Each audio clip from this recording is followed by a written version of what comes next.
Okay guys, importante po ito. I-share ko po sa inyo yung naranasan ko sa aking isang inahin.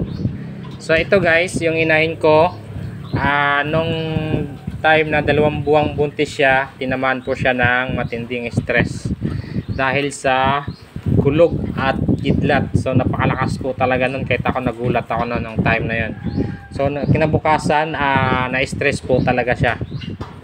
Sobrang stress. So after 3 days, medyo hindi na siya kumain guys. Hindi na kumain, lagi na lang nakahiga, tapos mainit. So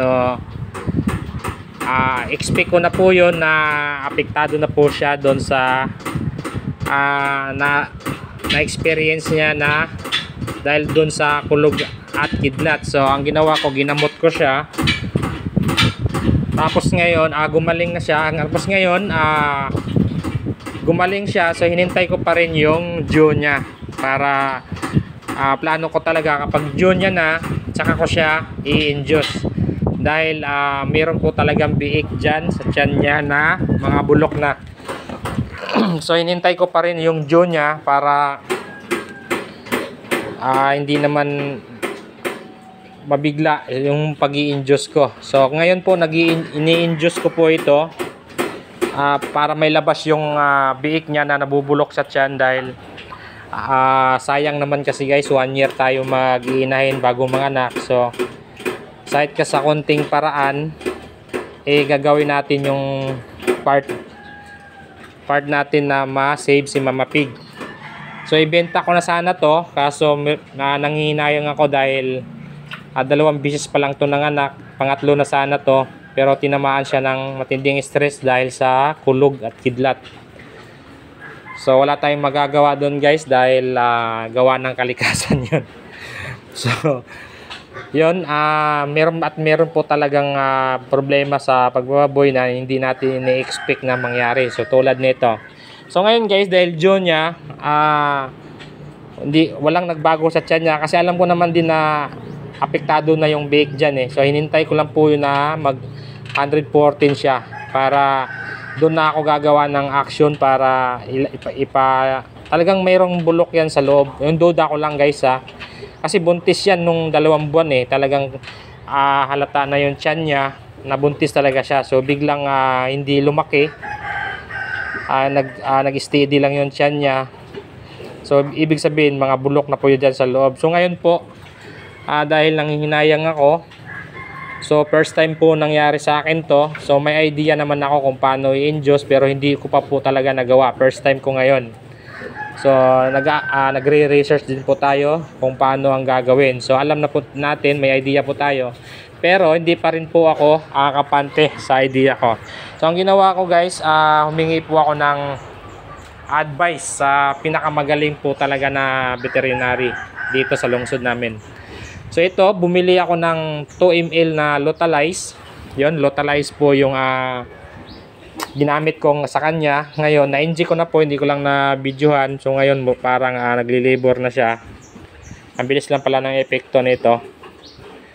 So ngayon, ini-induce ko po ito para ma-save natin si Mama Pig. Kasi pag hindi pa natin to i-induce, tapos bulok na yung tiyan dyan sa mga biik, bulok na yung mga biik sa tiyan niya, baka yun pa yung rason na malason siya or may mangyaring masama sa kanya. So sinisave ko na po siya para pwede pa manganak si Mama Pig. Kapag ito nanganak, may labas niya na yung mga bulok na biik dyan sa tiyan niya. So pwede na gamutin natin. So pwede na natin siya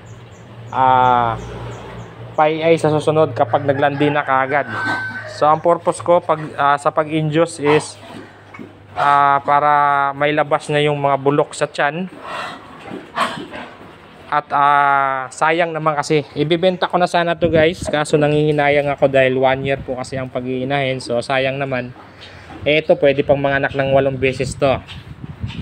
So nangihinayang ako. So gumawa po ako ng kahit sa katiting na paraan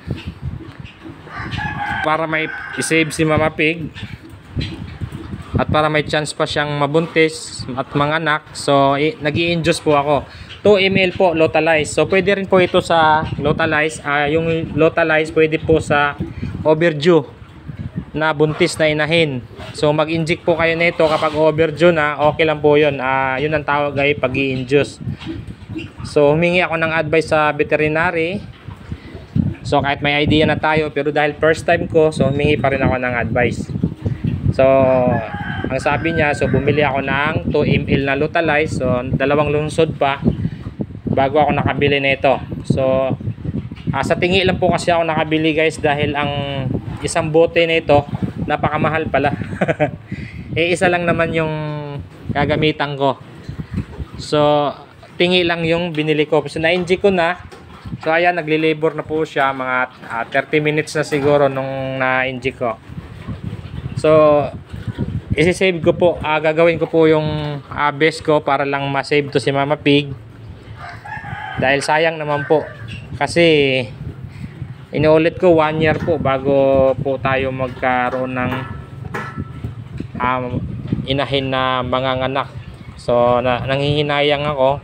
Anytime pwede ko naman sana ibenta to. So sayang, magandang lahi pa naman ito. So yun lang guys, sinishare ko sa inyo so about sa pag-i-induce. So i-update ko po kayo nito kung ano yung kalalabasan yung pag-inject ko ng Localize. So sa tingin ko guys, yan, tingnan nyo, medyo nagli-labor na siya.